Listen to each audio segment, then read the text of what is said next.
Do you suddenly feel like a bottomless brunch for the week before your period? You feel like you can't say no to anything that's given or put in front of you because you're not alone.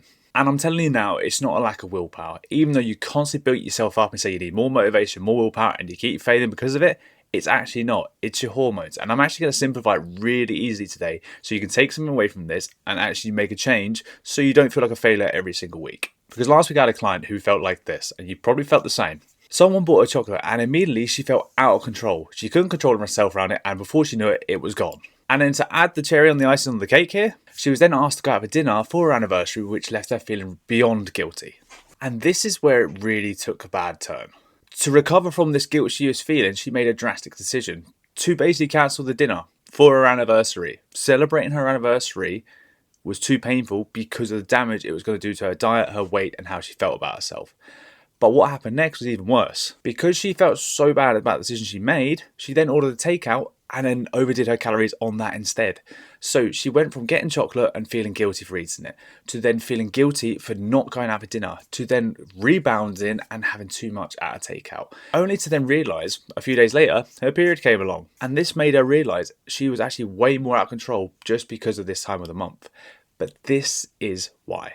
It's your luteal phase. And if you don't know what this is something that happens 7 to 10 days out before your period. It's basically that tough week before your period where you feel like you want to murder everyone, you want to eat everything in sight, and you just don't feel like yourself. So I'm going to give you 3 strategies today to help you deal with the emotional cravings, the emotional eating, and get through this where you don't gain weight, where you don't rebound and undo your hard work and progress, and you actually feel like you're in control.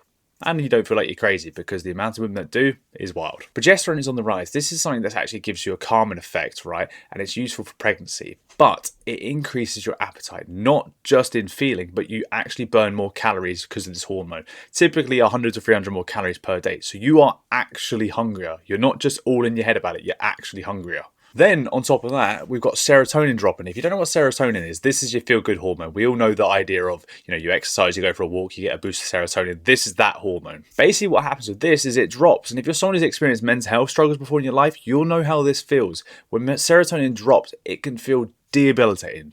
But what it does in this scenario, it increases your drive for things like carbs, high sugar, palatable foods that taste good, that make you feel good. Your favorite foods, basically. The foods that you eat and you smile, and you're like, thank fuck I've got that. And in my client's case, that's why she craved the rich teas. So in summary, you've got a higher hunger drive and you've got a lower mood. No wonder you're fucking devouring the cupboards. So what we're going to do here is a couple of different strategies. Number 1, you're actually going to eat more. And that might sound stupid, but for 1 week, 7 to 10 days, give or take, you're going to eat 100 to 300 more calories. And this is where it's really, really important. I'm going to show you something that proves my point.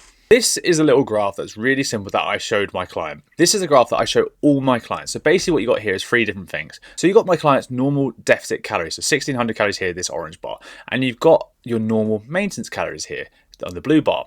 Your maintenance calories are exactly what it says. The calories you can eat for you to maintain your weight. Typically this is around 2000, but it changes for every woman. What happens when you eat above 1600 calories is not you failing or missing out or doing wrong. It's actually just a smaller deficit.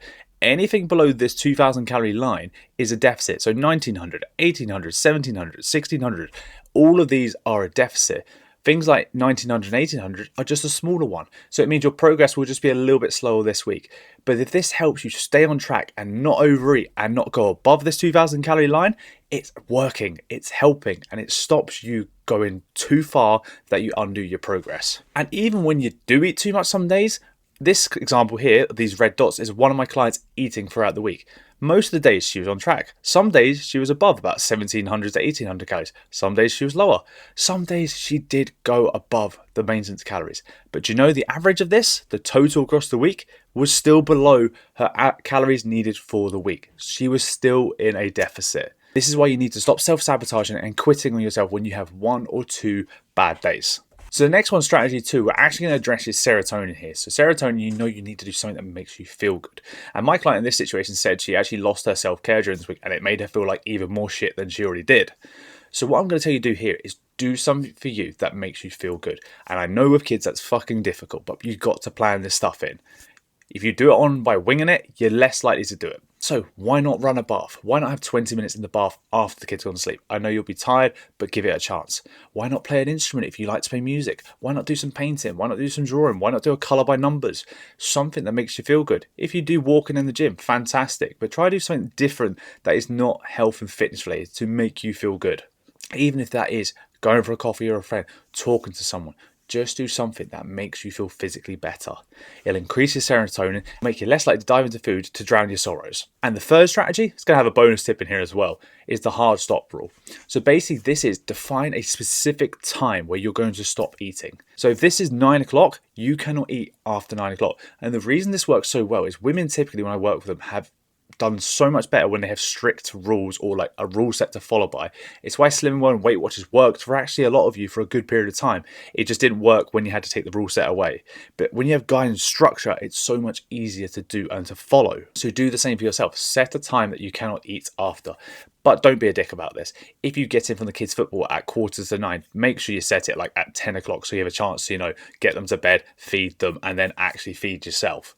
Don't snooker yourself this way. And this is where it's going to tie into my bonus one. A lot of women during this period of time feel like their cravings are through the roof. The worst thing you can do for yourself during this period when your cravings are high are allowing yourself to get more hungry than necessary. Skipping meals, not eating till later in the day and then being hungry.